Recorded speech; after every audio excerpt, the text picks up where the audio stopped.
শুরু হয়ে গেল বাদানের ওপরেই বাদা। দেবে মা? দিচ্ছি না।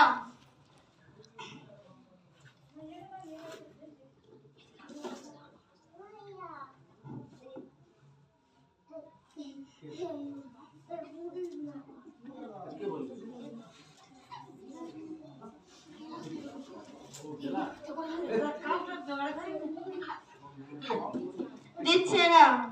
যা, এবার কি হবে? আচ্ছা, কাপটাও খেয়ে ফেলেছো, হাতে শক্তি নাই, তা চা খাওয়ার এত ইচ্ছা কেন? সারাদিন ঘরে বসে শুধু খাই খাই। আজ থেকে ঘরের কাজে হাত লাগাও, যেমন বাসন থালা মাজা, ঘর মোছা। কেননা সারাদিন বসে ঝগড়া ভালো লাগে না। আল্লাহ, তুমি আমাকে কেন দুনিয়াতে রেখেছো? আমাকে তুলে নাও। আমার আর বৌমার অত্যাচার ভালো লাগছে না। বৌমা, আমার খুব কষ্ট হচ্ছে, এক গ্লাস পানি দেবে মা? শুধু পানি দেবো না, পানির সঙ্গে একটু বিষ মিশিয়ে দেবো, যাতে করে আমার কষ্ট যেন একটু কম হয়ে যায়। আল্লাহ, তুমি আমার বৌমার হাত থেকে হেফাজত করে রেখো মাবুদ। হাম্মা, বেটা হাম্মা। জি আম্মা। তুই এসেছিস বাবা? বলছিলাম রাতে খুব ঠান্ডা লাগে, আমার একটা কম্বল এনে দিবি বাবা?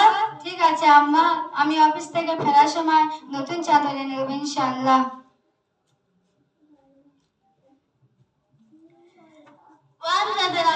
আমজাদের আব্বু, তুমি একটু এদিকে আসেন। কি হয়েছে বলো ইনফা? আমি তোমার আদরের স্ত্রী, তুমি আমার জন্য নতুন চাদর এনে দেবে। আমি আম্মির জন্য পুরানো চাদর দিয়ে আসছি। আরে ইরফা, তুমি কি জানো না নবী করিম সাল্লাল্লাহু আলাইহি সাল্লাম বলে আছেন, আল জান্নাতু তাতা আজদামি উম্মাতাতি, অর্থ মায়ের পায়ে সন্তানের জান্নাত। আর মা তো শুধু একটা চাদরই চেয়েছে। আজ চাদর চেয়েছে, কাল অন্য কিছু চাইতে পারে। কেননা নতুন জিনিসেরই আমার প্রয়োজন। আমার বাড়িতে হেদায়াত, তোমার বাচ্চার জন্য ব্যাংক ব্যালেন্স করার ইচ্ছা নেই বুঝি? মা বাবার পিছনে এত টাকা পয়সা খরচ করো, তাহলে আমাকে আমার বাপের বাড়ি দিয়ে আসো। হায় আল্লাহ, আমি তো খুব মুসিবতের মধ্যে পড়ে গেলাম। ঠিক আছে নিফা, পুরানো চাদরটা আমাকে দাও।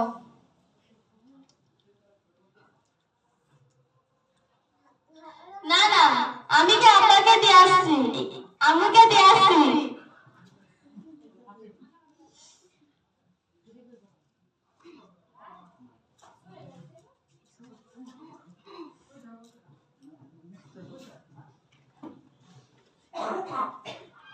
দাদিমা, আজকে আমার পরীক্ষা, আমার জন্য একটু দোয়া করবে। যা দাদু ভাই, আমি তোর জন্য মন খুলে দোয়া করছি যাতে তুই পরীক্ষায় পাস করিস। দাদিমা, তুমি তো কোনোদিন এমন ভাবে কথা বলো না, আজকে তোমার কি হয়েছে? কিছু হয়নি, যা দাদু ভাই, তুই পরীক্ষা দিতে যা। না দাদিমা, তোমার কি হয়েছে বলো না। আম্মু কি হয়েছে, আব্বু কি হয়েছে বলো না। আরে বাবা, তোমার আর কি বলবো, তোমার দাদিমা রাতে খুব ঠান্ডা লাগে, তাই আমার কাছে একটা চাদরই চেয়েছে। কিন্তু তোমার আমি নতুন চাদর নিচ্ছে, আর তোমার দাদিমাকে পুরাতন চাদরটা দিতে হচ্ছে। দাদিমা, তুমি কোনো চিন্তা করো না, ওই চাদরটা আমাকে দাও। তুই এটা কি করছিস দাদু ভাই? তোর আব্বু যখন ছোট ছিল আর তার রাতে যখন ঠান্ডা লাগতো, আমি তার চাদর দিয়ে আগলে বুকের উপরে রাখতাম, আর সেই ছেলে তার বউয়ের কথা শুনে আজ আমাকে ছেলে চাদর দিচ্ছে। আমি আমি আমার দাদিমা দেবো এক টুকরো, আমার কাছে রেখে দেবো। আপনি যখন বুড়ি হয়ে যাবেন এই চাদরটা আপনাকে দেবো। হায় আল্লাহ, এ কি আমার ছেলের বেলা বললো? বেটা, তুই কি সেদিন চাদরটা আমাকে দিতে পারবি? কেন দিতে পারবো না? আপনার বলাতে আমার আব্বু ওই চাদরটা আমার দাদিমা দিতে হয়েছে, যে আমার বিবি হবে তার বলাতে ওই চাদরটা আপনাকে দেবো।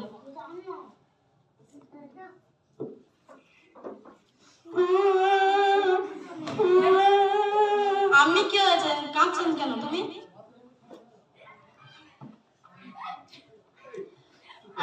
তুমি আমাকে ক্ষমা করে দিন, আগামীতে এমন ভুল আর করবো না। ঠিক আছে বৌমা, তুমি আমার বড় মেয়ের মতন, আমি তোমাকে ক্ষমা করে দিলাম।